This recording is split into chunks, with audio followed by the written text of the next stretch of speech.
Yo, let's talk for like 5 minutes.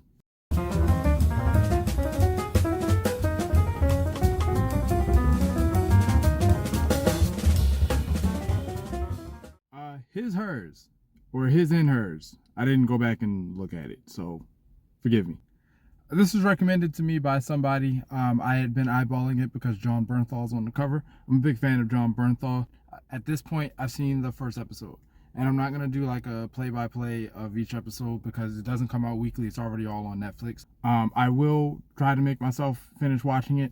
I hope that doesn't give any spoilers to how I feel about it so far. From my gathering, it's a murder mystery.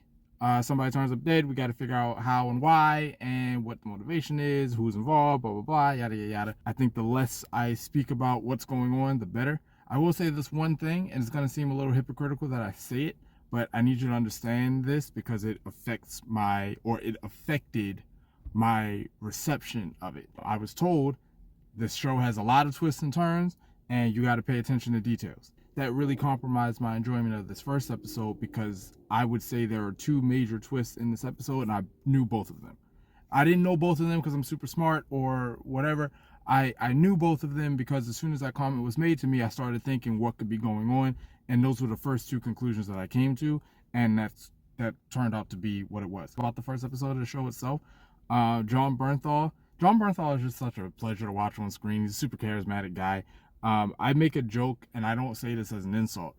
I know sometimes it can be an insult, but I say Jon Bernthal plays the same guy in pretty much everything. He's just that guy that has that nice smile, and he talks in that cadence that is just, you just want to listen to him. Tessa Thompson is a great actress. It just happens that all the movies I've seen her in, she plays characters I don't like. Nothing against her. I think she's very talented. Just don't like her characters. And in this show, don't like her character. Now, this is a personal preference. I don't like mean people.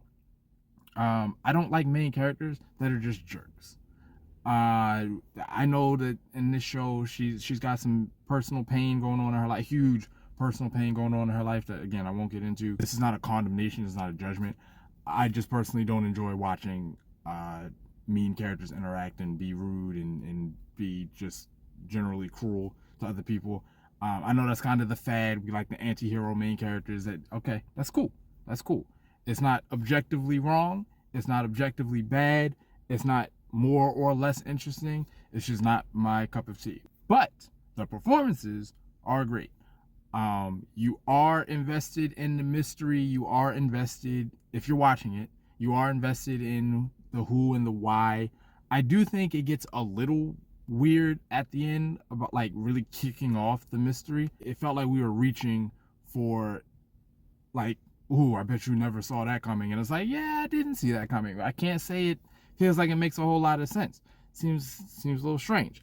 But again, that's the first episode. It's good. It's nice and tense. You definitely are looking at everybody with the shifty eyes, like, where were you on the night of whatever. And it's enough that I would keep going. I just really wish that my experience hadn't been compromised in that way. I know it was well-meaning. Again, not a diss. Just a personal preference.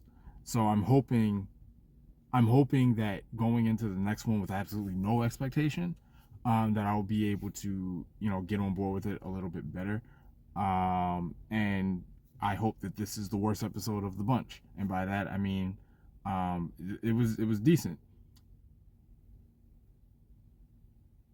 It was all right. Let me be honest. It was all right. I wasn't like, I didn't feel compelled to go to the next episode right away. I mean, like, as soon as it was over, like, I turned it off. I said, I'll try to sit down and finish it, but I'm not like foaming at the mouth. And I don't want that to make it seem like it shouldn't be viewed or it's bad or whatever. It's just not the kind of thing that has me engripped in terror at the moment. But that can all change. So I'll see you back, hopefully, sometime in the next week or two, when I try to find the time to watch the rest of the episodes and see if I ultimately enjoyed it or not.